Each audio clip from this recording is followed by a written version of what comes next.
We all know that the number currently associated with Oklahoma State's success in recruiting is not exactly indicative of the actual talent that we're bringing in. But hovering in the 50s, we got to pump those numbers. Those are rookie numbers in this racket. You are Locked On Oklahoma State, your daily podcast on the Oklahoma State Cowboys, part of the Locked On Podcast Network, your team every day.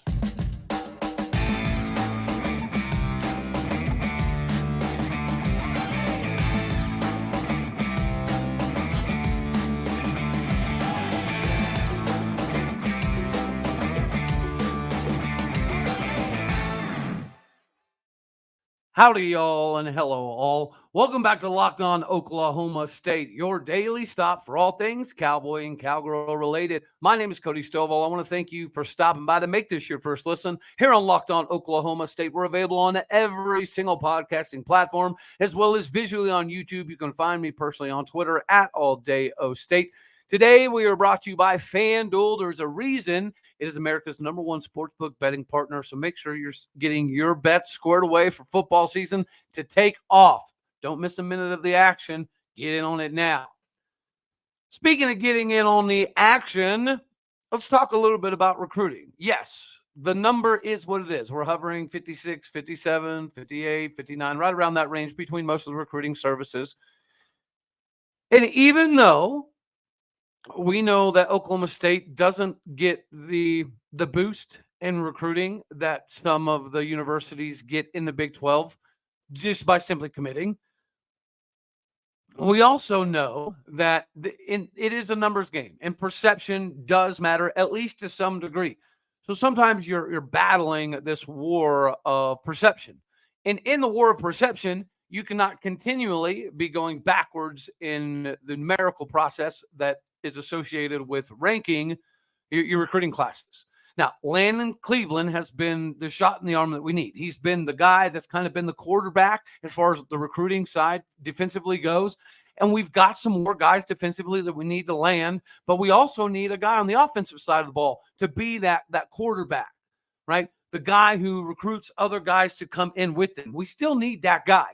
So let's talk about 5 guys that not only are on a wish list, but these are legitimate guys, right? I could reach for the stars and say, I want to go get Danny Okoye, right? It's not going to happen. Okay, fine. We'll move on from that. Not a big deal. These are dudes that have Oklahoma State squarely in their sights, that are realistic. And let's go ahead and jump into this because I want to save some room for guy number 1. So we'll start off with number 5 on my list. And this is a new guy that's jumped up onto the board for me. And that is Kiefer Sibley. Kiefer Sibley is a 5'8", 175-pound, currently listed as a cornerback out of Connolly High School in the Waco, Texas area. But when I say listed as cornerback, it should be athlete, right? He's a legitimate 3-star guy. We are competing with Colorado, Nebraska, and Purdue for his services. But just like we talk about how Cameron Hurd, now that we have the news of Arlen Bruce putting himself in a precarious situation moving forward, Cameron Hurd might be called upon a little bit more than we thought coming into this season. Well, he's got an athletic background that is going to afford him some opportunities to be not only mentally prepared, but physically prepared as well. We've had the same conversation with Cameron Epps on the other side of the ball, playing cornerback. He was the jack of all trades in high school. This is the exact same scenario. Kiefer Sibley plays a lot offensively, whether it be quarterback, wildcat, wide receiver, running back, and then the defensive side of the ball, safety, corner, linebacker, whatever. He's very good at utilizing the field to his advantage, right? Understanding how to take the proper angles. He's deceptively fast too, because when you look at it on film, it almost looks like the dude's jogging half the time. And so I had to look back repeatedly to see what school they were playing, to see what classification of high school this dude was from, because it didn't look like he was running full speed. But he's playing 4A football in the state of Texas, in the Waco area. So this is legit. Like, he's legitimately running away from guys while jogging. He's got really, really good ability to get in and out of breaks. I think he's got pretty decent hands. I didn't see as much film from him at the cornerback position, which is the only part of this that I find a little bit intriguing. But you can say the same thing about Cameron Hurd. You can say the same thing about Cameron Epps. Some of these guys, it just translates. It just translates. So I really hope that we can obtain the services of Mr. Sibley. I don't know what position he's going to play. It appears as though the defensive side of the ball is what we're looking at. But at 5'8", $175, he looks like a good slot receiver to me. He acts like one. So I really hope that this is somebody that we can get in the building sooner rather than later. Next on my list is we're going to stay in the state of Texas. Brien Taylor, we talked about him a little bit earlier this week. 6'5", 260-pound defensive lineman out of Blinn College in Texas. We've had some success with Blinn. Blinn, in and of themselves, have been a very successful JUCO in getting guys to the next level. But I really like what Brien Taylor offers. I think that we're just scratching the surface of what he can do. Blinn College thinks the same. And it's down to another Big 12 foe in Oklahoma State and Utah.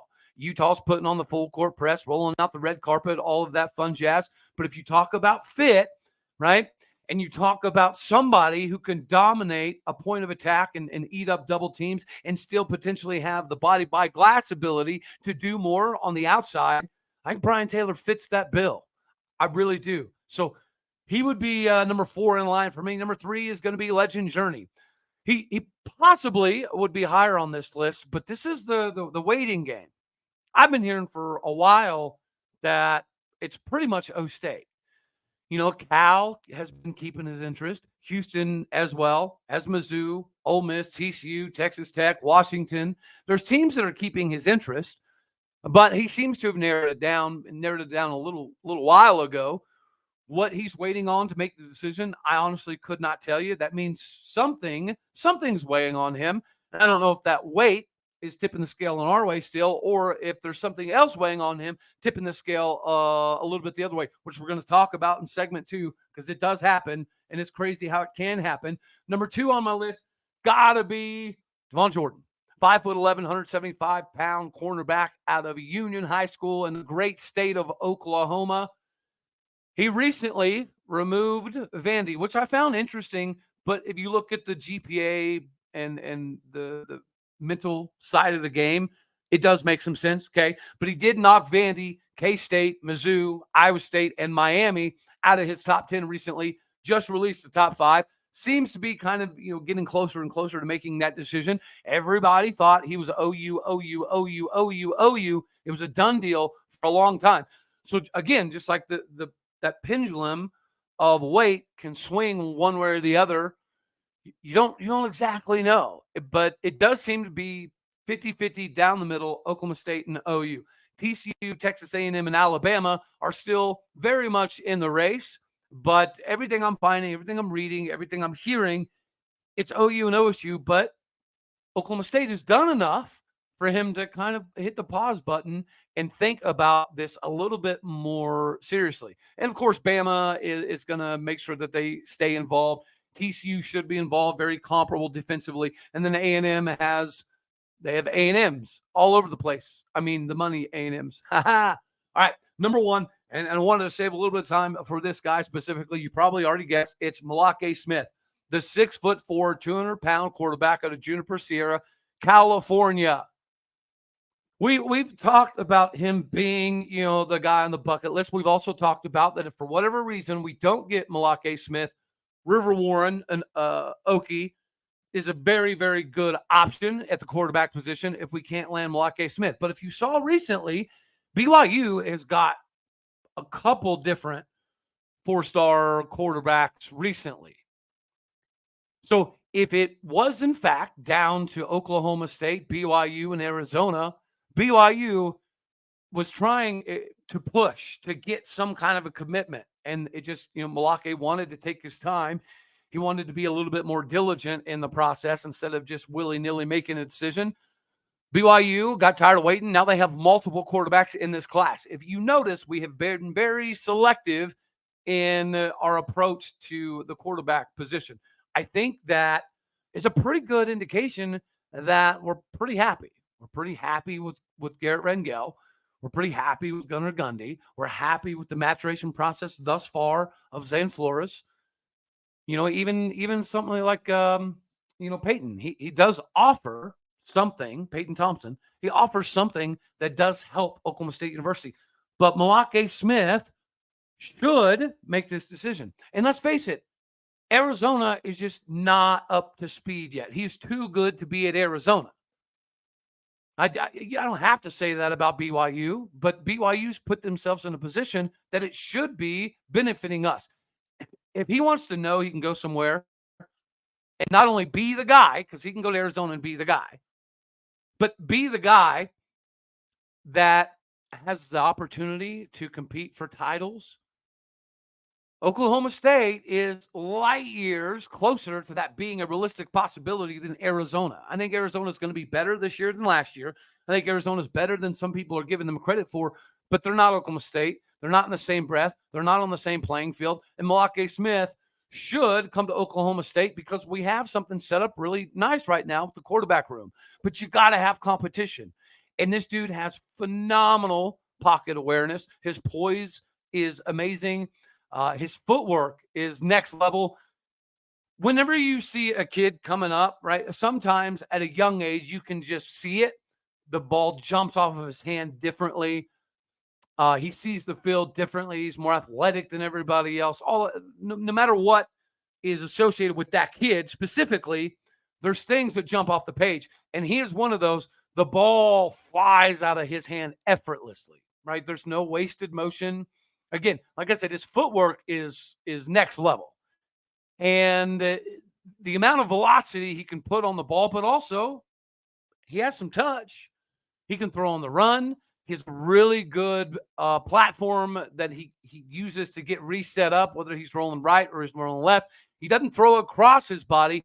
He kind of resets his shoulders and gets square before he lets it rip, which is a really good adaptation that he's made. But you see some of these off-platform type of throws that your Baker Mayfields and your Patrick Mahomes style of guys make. It's becoming more commonplace.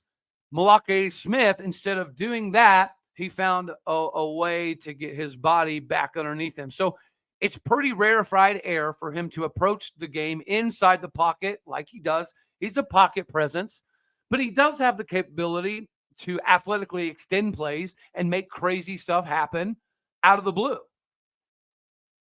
I think this is a perfect scenario for him. I think it's a perfect scenario for Oklahoma State University. And hopefully we can get in now because it's looking pretty promising.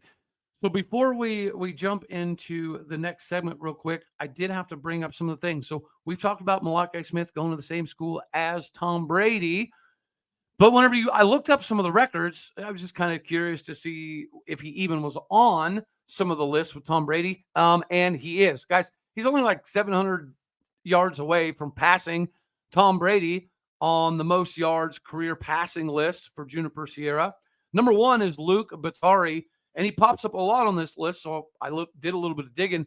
That dude broke several records at San Mateo, and then he went to Utah last year. Everybody watched what Cam Rising was able to do. So he's recently transferred to Cal. He'll have the opportunity to get some PT. And he probably should, because the dude has a lot of records, and he shattered the records at San Mateo for touchdowns, and then he put up almost 5,000 yards. Pretty impressive. But when you look at this, yeah, he's only like 700 yards away from passing Tom Brady on the all-time yards list. Most yards in a season, he's number one all-time. You look down there, most attempts, he's like 1, 2, 3, 4, 5, 6. He's eighth all-time. Most attempts in a game, he's number one all-time. Most completions in a season, he's already top 7 all-time. Most completions in the season, number 2 all-time. Most completions in a single game, number 1 all-time. Most touchdowns in their career in a very, very small sample size, he's already on that list as well. Most touchdowns in a season, Maealiuaki Smith, 34. And then most touchdowns in a game, Maealiuaki Smith shows up twice on the top 6 in their school history. He is that good. He is that good. He needs to be that guy. And things can change. Recruiting is kind of wonky, and we're about to talk about that in the next segment. But real quick, ladies and gentlemen, we talked about it in the beginning. We got to get you squared away with FanDuel. Football season is literally right around the corner. So do not miss out on any opportunities to get some bonus bets squared away. Right now, you bet on a Super Bowl winner and you get bonus bets every time they win games in the regular season. Like, that's pretty cool. So just pick any team, right, to win the Super Bowl, and you get bonus bets for every single victory they have throughout the course of the season. You can also bet on spreads. You can bet on player props. You can bet on the over, under, and so many other things, like who's going to score next and this and that and the other. Oklahoma State specifically, if you have the ability to get on there and hammer the over, make sure you hammer that. It's going to be easy money, ladies and gentlemen. The over and under 6.5, that's going to be a money maker laying down all day, every day. So do yourself a favor, get this thing rocking and rolling. Go to FanDuel right now. .com/lockedon and start earning the bonus bets with America's #1 sports book. Again, that is FanDuel.com/lockedon, FanDuel.com/lockedon. Get yourself started. You ain't going to regret it. And you get to make a little bit of extra every time your Super Bowl pick just wins games in the season. All right, so the next thing we need to talk about is the changes in recruiting. So I found something super interesting this morning, just scouring the landscape of football stuff as we do. And I ran across an interview with Manti Te'o. And it was talking about the recruiting process. And, he had BYU in there. USC was obviously in there. Notre Dame was in there. Utah was a little bit further down the list. So not only did it have some Big 12 type of ties, but it also was just insanely interesting to hear how the process can go.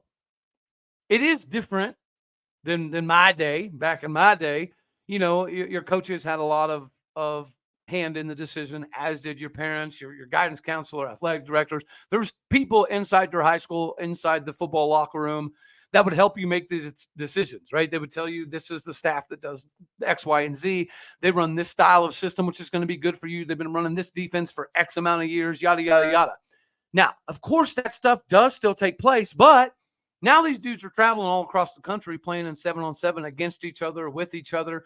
So they're crossing paths. And then a lot of them are friends on social media. So they have conversations. I hated when Mason Rudolph and Baker Mayfield were buddies going to the beach together. Imagine my surprise now to know that these dudes talk on a pretty regular basis. I think it does take a little bit of the bite out of some of the rivalries in college. It does. 100% does. You don't hate the guy anymore down the road unless they're OU. And even then, they're buddies there. Like we watched it with Mason and Baker. Didn't like it then. I don't like it now. But it's part of the gig. So anyways, this man I tell, and he was talking about how, he had 2 family members that were at BYU. So BYU was definitely in the running. His faith and being everything encompassed of what it is in the state of Utah for religious purposes. Utah was in consideration as well, but he really wanted to go to USC. It was USC up and down all day, every day. And then, a couple days before National Signing Day, they doubled down, red carpet, right? They rolled him into USC. They showed him everything. Pete Carroll showed him a phenomenal time, as did all of the hosts and the people on the recruiting trip. And it was exactly what he ever dreamed it would be. And he goes home and has this conversation with his dad. And he's like, Dad, I think it's going to be USC. His dad's like, all right, cool, man. Just pray about it, right? That's it. Oh, yeah, cool. I'll pray about it, Dad, for sure. I will. Next day, has a conversation, right? Is it still going to be USC? Oh, yeah, Dad. It's still definitely going to be USC. All right, did you pray about it yet? No, I haven't. But he had a couple little signs poke up, right? One coach was like, oh, well, that's surprising. pictured you as a Notre Dame guy, but congrats on going to USC tomorrow. And then another guy inside the high school, pretty comparable. He was like, you could go to USC. You could be another guy in the long line of Polynesian greats that went to USC. I just figured you'd be the first Manti Te'o at Notre Dame. And, he sits back in class and he just scoots back and he says a little prayer. And right when he says a prayer, his phone blows up, and it just so happened to be his dad. And his dad was letting him know that Notre Dame was calling to just wish him well in his decision. No matter what he decided, they just want to let him know that somebody was getting a steal. Whoever was getting Manti Te'o was getting a generational talent at linebacker. And it hit him. It hit him. And he said when he knew, right then and there, he knew. And it was last minute. It was literally last minute. He'd already told every coach and everybody at USC that would love to listen that it was a done deal. He was a Trojan. That's what he wanted. That's what he always had wanted. He'd always been a fan. In his heart of hearts, he was a Trojan. But something spoke to him. Something inside him told him, no, you need to go to Notre Dame. And so he begrudgingly, reluctantly, that day, he gets in the car, he's riding home with his dad, and he said, Dad, I'm not going to USC. His dad is amazed, surprised, pulls the car over. What do you mean you're not going to USC? It's decision time. It's the day. And he said, I can't do it. I can't do it. I want to. That's still what I want to do, but I need to go to Notre Dame. And his dad said, you prayed about it, huh? And he just started smiling, left it at that. They went on about their way. He's got to call Coach Pete Carroll now, because Pete Carroll's told everybody under the moon that Manti Te'o is a USC Trojan also. And he's got to, break this news to him. And Pete Carroll tried, as did the other people on the staff, and they were kind of tearing down Notre Dame. You won't accomplish much there. They're not going to play for, national titles. You're not going to get the exposure. You're going to be a wasted talent, this and that and the other, yada, yada, yada. And he said they were talking for like hours. And as he's pulling up to the gymnasium to walk into the school to, do the hat thing on TV, he's still on the phone. He's like, Coach, I got to go. Coach, I got to go into this auditorium. Coach, I got to go do this. Finally, he just gives the phone to his mom. And he says his mom, super devout, religious, doesn't curse, has a very quick conversation with the USC coaching staff and almost gets teary-eyed. She's about to start crying. And she says, okay, Coach, well, we wish you luck. And she hangs up the phone, gets off the phone, and says, I hope that you give them, well, she said a choice word. I hope you mess them up every year for the next 4 years. Didn't know what the USC coaches said to his mom, but it didn't matter. Something guided him to go to Notre Dame. He made the decision. Clearly, it was the right decision for him. But I found it pretty eye-opening that there's a lot of things that pop up in recruiting.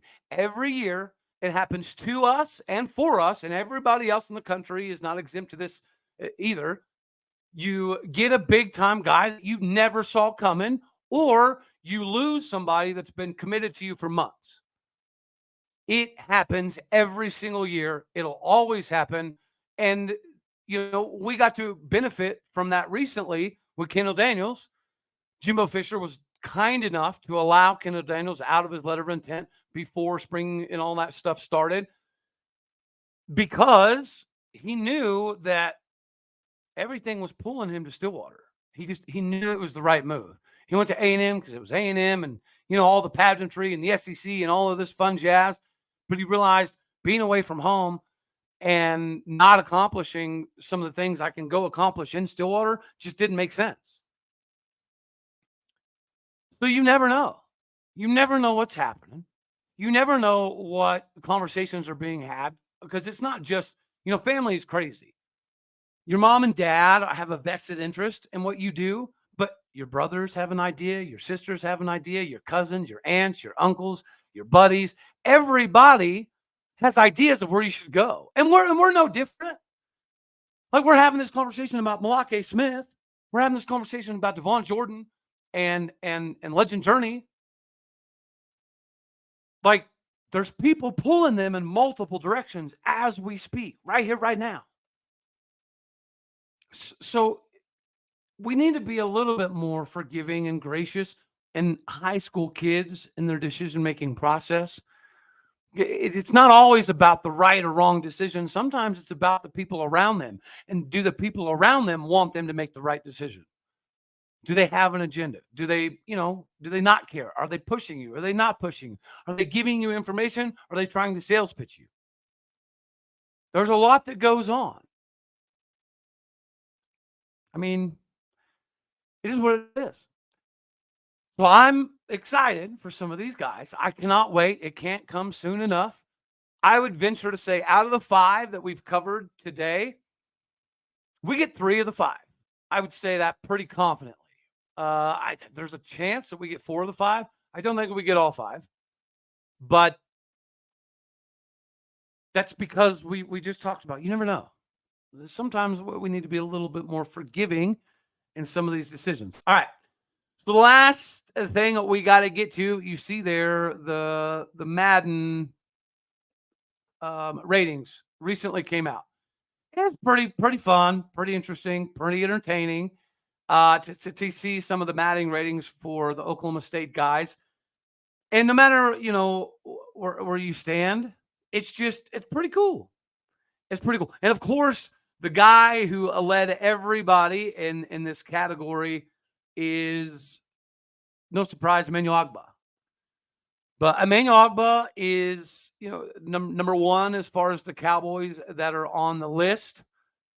But there's a lot of guys. There's a lot of guys on the list. Mason Rudolph being the lowest ranked Cowboy, I think, is laughable. Josh Seals being down there makes sense because of the legal stuff that he's going through. But yeah, it's entertaining if you're a Madden guy and you're going to go out there and you're going to be playing with some Cowboys just because it's kind of fun to do so, then this stuff is pretty cool. So, yeah, Emmanuel Ogbah, 79 overall. Tevin Jenkins, 78. Chuba Hubbard, 75. Jaylen Warren, 74 after 1 year. That's pretty big deal. Tre Flowers, consummate professional, big-bodied corner that's been in this league for quite some time, 74. Malcolm Rodriguez is undervalued here, but he's a 73. Justice Hill is right there with him at 73. Justice Hill is somebody who's looking to have a big season. Tanner Brown's obviously on there. We talked about Mason Rudolph being way too daggone low, but who are some of the other guys? After Malcolm Rodriguez and Justice Hill, there's James Washington, 72. Tylan Wallace, 69. That's too low. We're seeing him getting fist fights in practice. That's a good thing. We're seeing him score touchdowns in the preseason. It's a good thing. Him and Justice Hill both should get a decent amount of PT this year. Tanner Brown being the only kicker right now for the Rams, I think is a pretty good sign that he's in a safe spot. AJ Green still carving out a nice career with the Cleveland Browns. Tyler Lacey already at a 66 for being a rookie. He's pretty good. Christian Holmes, if he didn't have that injury, he's very, very, very higher on this score. But then you got Jason Taylor, a rookie, right behind him, followed by Rodarius Williams. Pretty comparable, I would say, to Christian Holmes.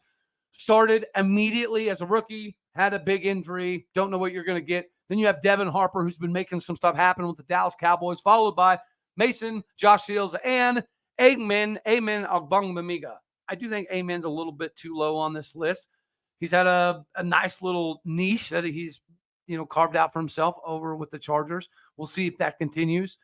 And then finally, if you didn't know, Oklahoma State University has introduced the idea that we're losing a wrestling coach. Zach Esposito is leaving for USA Wrestling. He's responsible for helping coach 67 All-Americans in his time in Stillwater. This is a little bit shocking because we all know he was like the coach in waiting for John Smith. But you cannot turn down this opportunity. Good for him. Could be an exciting year for Cowboy Wrestling. It needs to be. But, this is good for him. So, congrats. Shout out to him. He did his thing. He earned this stripe. You know, I love you. That's all we're going to have for this one today. God bless. Go Pokes. I'll catch you on the next one. Later, taters.